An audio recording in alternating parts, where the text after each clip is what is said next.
Caruso runs a break. Caldwell Pope goes to the wing here. James! Oh! Trying to play at the defensive end. Got blown by back. Oh, yes! Hook jam! Harden, step back. Puts up the three. Got hit. Shot's good! And one! Back this time here, Steph. Oh, Russell Westbrook!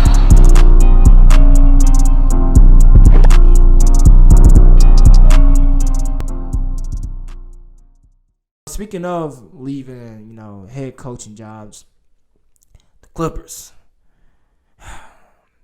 This is something I did not see coming. I mean, I kind of did, but didn't really expect it to happen. Doc Rivers has been fired.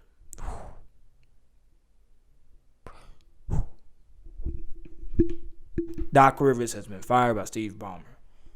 Now, based off the performance this team has had in the playoffs and through the last 7 seasons that Doc Rivers has been there, this is the second time he's blown a 3-1 lead with the franchise, I can slightly understand why he was fired, but at the same time, I don't think it was the right thing to do, given that this team, I always said that they suffer from chemistry issues for not playing as much with each other throughout the season and acquiring players, major key players like Reggie Jackson or Marcus Morris, I should say, throughout the regular season. They didn't have enough time to build that chemistry with each other because they didn't really play as much with each other. The Clippers was 1 and 2 teams, including the Lakers. But I guess that's just a testament to LeBron's leadership and determination to win. But they were 1 and 2 teams that did not want to play in the bubble, especially when they did the pause for Jacob Blake and the Kenosha, Washington shooting. Not Washington, Milwaukee, my fault. Shooting. And they was one of the teams that elected to not play. So you have all these issues, Lou Will in the strip club with Jack. Yeah, I'm in trouble, Jack. Come on now. Montrezl Harrell, who left for family issues. Pat Beverly, who left for a little bit too.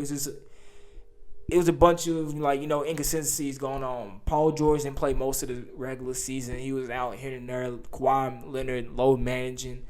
So can't really blame Doc Rivers for this. You can't, because you just threw all these pieces together. It looks on paper that it can all work well, but if you look at most teams when they are thrown together in their first season, they do not win. I mean, I guess with this Lakers, you can say that they're going to win because this is going to be their first season together. LeBron and AD played, but that just goes to show LeBron James' leadership. But with the inconsistency of all these players playing together, and with the pause in the regular season too, I wouldn't blame all of this on Doc Rivers and make him the scapegoat. Don't necessarily agree with this.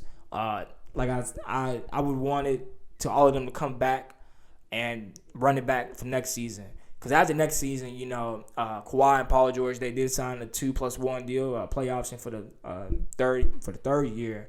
So you could possibly lose these guys if things don't go right. Not unless, they are from LA, but you could possibly lose these guys for all or nothing because they did trade all these picks, and I guess that's why Steve Ballmer is more upset with this because he feel like he done gave up and did so much to put his team together. Kawhi Leonard really wanted this. He wanted Paul George, and he made the front office, trade all those picks for him, and you can't really put that on Doc Rivers. Paul George didn't show up when need be necessary. Kawhi Leonard wasn't there in Game 7.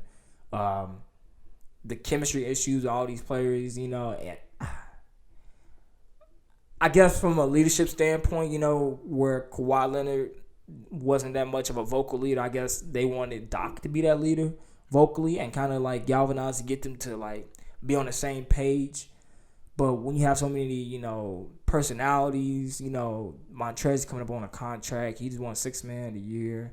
Paul George, his inconsistencies throughout the playoff and his injury throughout the regular season.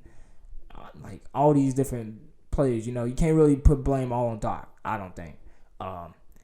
I think, and you got to think too, Doc Rivers is one of the reasons why they even came there in the first place.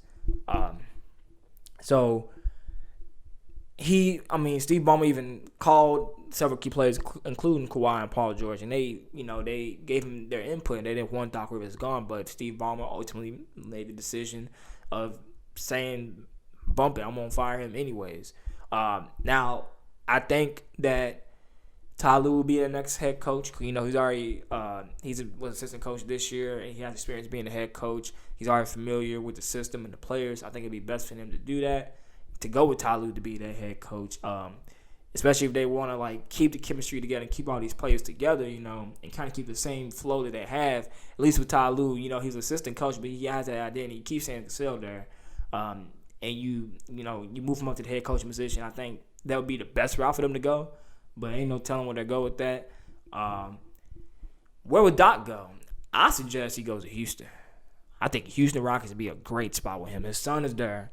If you watch him in the bubble, he was watching a lot of their games. I know mostly to support his son, but I think Houston would be a great spot for Doc to go with Russ and James Harden. It's kind of weird. It's going to be kind of difficult with the roster they have because they done put all their chips into the small ball roster that they have, small ball team that they got, and then Tony kind of set that culture. And one of the things Houston talked about was kind of doing that culture change. So if they bring in Doc Rivers, it's kind of this grit and grind defensive-minded coach, and with the Rockets, becoming a better defensive team, the way they've been playing, especially perimeter defensively wise, I think it'd be a good option for them. It'd be intriguing to see how he plays within the lineup and see how he tweaks it and utilizes it and try to optimize James Harden and Russ in their current years. It'd be cool to see. If not there, Philly's is the head coaching job that many have say would be a good job for anybody. Figuring out how to deal with Ben Simmons and Joel Embiid, that'll be very interesting to see, especially for him being a defensive-minded coach. He can hone in on that defensive mindset with these players. But I think defense is not more so their problem. I think they need better offense. So I think that's why they're kind of looking at Mike D'Antoni in Philly, or Mike D'Antoni might go to Indiana. Who knows? But I think Doc, to me, the best fit for him will be in Houston, or maybe even New Orleans. A young team down there. That'd be very cool to see too, with Zion Williamson and B.I. 150 B.I. Alonzo and them guys. See how he plays with them. But yeah, I think it was pretty unfortunate. I was shocked by that news when I got the alert about it yesterday. But hey, it's basketball. It's some unprecedented, unpredictable times, and it just keeps getting more unpredictable every year.